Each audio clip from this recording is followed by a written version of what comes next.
Hey guys, welcome back to StarCrafting. I'm SCINC, and today I have a user-submitted replay for you guys between VTSpades and Kingdime. Now, Kingdime is the one who sent me this. He posted it on the forums and asked me to cast it. Both of these players are around 700 points in the Masters League, so after the ladder reset, that's actually pretty high. So they've both played a lot of games since the reset. And I haven't watched this game, so I have no idea how it's going to turn out.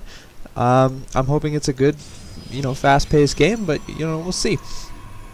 First of all, I want to thank everyone who's been watching my videos. Thanks everyone who's subscribed and hit that thumbs up button. And if you like my videos, please do hit the thumbs up button, because that gets the video out to all your friends. They see that you've liked it, and it really helps me get seen. The more subscribers I have, the more worthwhile this is for me, the better content I'll try to put out for you guys. Because remember, I do not get paid to do this. This is just a hobby, and I've really enjoyed doing it. So thanks guys for all the support, and thanks to anyone who has given me constructive criticism, because I do value that as well. So hopefully I can keep casting games and presenting you guys things that you enjoy watching. I just finished casting my Sean Connery impression for StarCraft Backwards, which is a new series that I hope to keep making episodes of for you guys. I want to do one for each race. Let me note the Pro Paras here. Very good play. This Terran player needs to pull an SCV off to save this SCV, but it's going to go. He pulls back. He can still get that SCV. But yeah, if you haven't watched my Sean Connery video, please go watch it, because most people have enjoyed it. The Terran player is repairing that SCV, so very good. And this probe gets away unscathed. Terran player still has not found our Protoss player, Kingdime. So Kingdime is the player we want to win here. I'll bring that up for you guys, and I'll also drop down the production menu. So there's that for you guys. I'm trying to keep in mind all the things that people ask me to do, and the production menu is definitely something that people are asking for lately. So dropping our Cyber Core at 19 supply. And yeah, so this is a pretty standard game. Keep in mind that he is not walling, and that is because he is against a Terran player. And when you wall against a Terran player, you have a high chance of getting scanned and having your buildings picked off from the low ground. And while sitting up here in your base, you can't do anything about that. So, and the same thing for a Terran player. As a Protoss player, that is me, when I see a Terran wall, it's instant Void Rays for me. And I know that I can break down any Terran wall with Void Rays, because he cannot come out to beat them, because he's stuck behind his own wall. So, keep in mind that. Keep your buildings away from the edges. Building placement is everything. Even here, I would say that, that is a bad spot for the Cyber Core, because when the army comes up the ramp, if they get up the ramp, that is the first thing they are going to go for, other than your army. I'd rather lose a gateway than my Cyber Core, to be honest. And we are seeing a pretty quick expand from the Terran player. I mean, it's 1 Rax expand, and it's pretty ballsy, because if the Protoss player scouts that, he can put on some pretty early pressure, seeing as how he is not expanding, and he is chronoing out quite the economy. I'm actually going to flip to the income tab for a second, and he is 4 harvesters ahead of the Terran player. However, the Terran player does have that mule, so that is keeping him actually ahead of the Protoss player. And yeah, so QQ about that all you want, guys. Anyway, back to the production tab. We are dropping bunkers for the Terran player, and that's going to make early aggression pretty difficult. But like I said, with Void Rays or any kind of really ranged unit, even with some Immortals, it's pretty easy to bust down those, especially if there's not a lot of military units sitting inside them. Because once they go down, it's pretty easy to clear them out, and you can drop force fields here to stop reinforcements. And really, the Protoss player needs to put on pressure before that's saturated, or take his own expo. However, the Terrans did go down first, so it will be saturated slightly faster, although once again, the Protoss is ahead in harvesters, and will be able to compete with the timing of that expo. So we'll see how that goes. Getting an observer before he gets an immortal, and I really like this opening actually. And another thing to keep in mind, guys, putting that pylon in the smoke screen.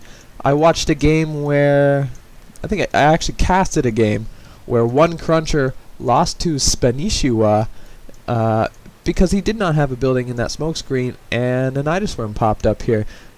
So, you know, obviously a Nidus Worm's not going to come into play in this game. However, medevac drops always do in TVP because they are quite able to exploit the mobility of that drop in your base and do a lot of damage very quickly, especially if Marauders are in there. So we are seeing a factory for the Terran player, 3 racks into mech, or maybe he's going for a 3-1-1, so factory into starport for those medevacs, or even Vikings. I don't know. Let's see. I want to player view. What has he scouted? I'm not sure. So he scouted that was building. I don't know if he recognized if it was a Robo Bear or not. But the fast Robo tells a Terran player Colossus, probably. So he may be going for Vikings as well. And this observer is seeing everything. This is real great for the Protoss player.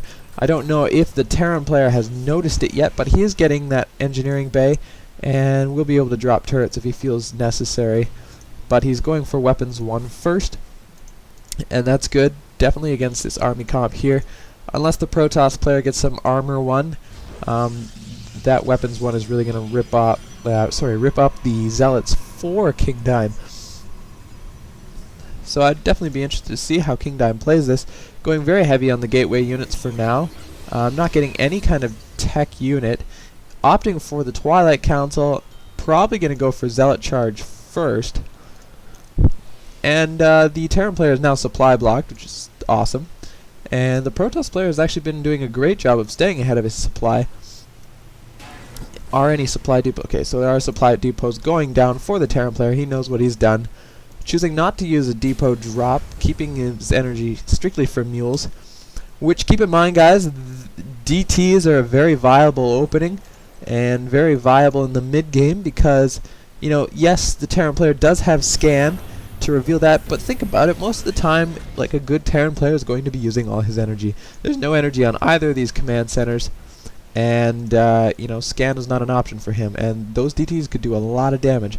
He's got the engineering bay, but he's got no missile turrets for detection, and there is a Twilight Council down, so there's no reason why a DT Shrine couldn't come next. So if you're going heavy gateway, keep that in mind. It's a great idea sometimes. And those are words from SSN Smash Cab himself. Very, very, very high use of DT from that player. And we are going to see medevac. So this is going to be a big bio ball. No ghosts though, which is funny because ghosts are fantastic against you know, the Protoss. Everything Protoss. Ghosts are freaking amazing. I watched a replay the other day where one ghost with 2 EMPs did well over 1,000 damage to a Protoss army instantly to their shields, and then the army proceeded to destroy Protoss. So yeah, ghosts, use them if you're Terran against Protoss. There's no reason not to. You can EMP Dark Templar and reveal them. And this is turning into quite the macro game from this guy. Probably he should really save up for a third if he's going to be pumping out all this production. We're seeing 5 racks and 2 starports. I guess it's not too much. Yeah, keep that in mind too, guys. What I've noticed is he's dropping another starport, and had he flown this factory into his opponent's base for scout, this is what I'm talking about. Your buildings are on the edge. They can simply get high ground and snipe those. So that it's dangerous positioning of those buildings all the time. These stalkers are trying to do damage, but those medevacs give him high ground view. And this is the shitty thing about Colossus, guys. You pull out a Colossus, and look at this. Bioball already has a reactor on his starports to pump out Vikings and hard counter your tier 3, just because he was getting medevacs already. So sometimes it's better to go Storm, and I would strongly suggest Storm over Colossus any day, just because they're so easily hard countered and they're so expensive. Charge lots are great against bioballs, and so when you're going heavy on the High Templar, you can pay for a lot of charge lots. I wonder, he did get charged, so yeah. Yeah, it's just a much more viable solution against the bioball than Colossus are. So yeah, no, I'd definitely be interested to see how this goes. Finally getting his third up, and good timing on the drone transfer. This observer is, I don't know if it can see that. Cannot see that, so I would say that's kind of poor placement of that observer. It's wasted placement.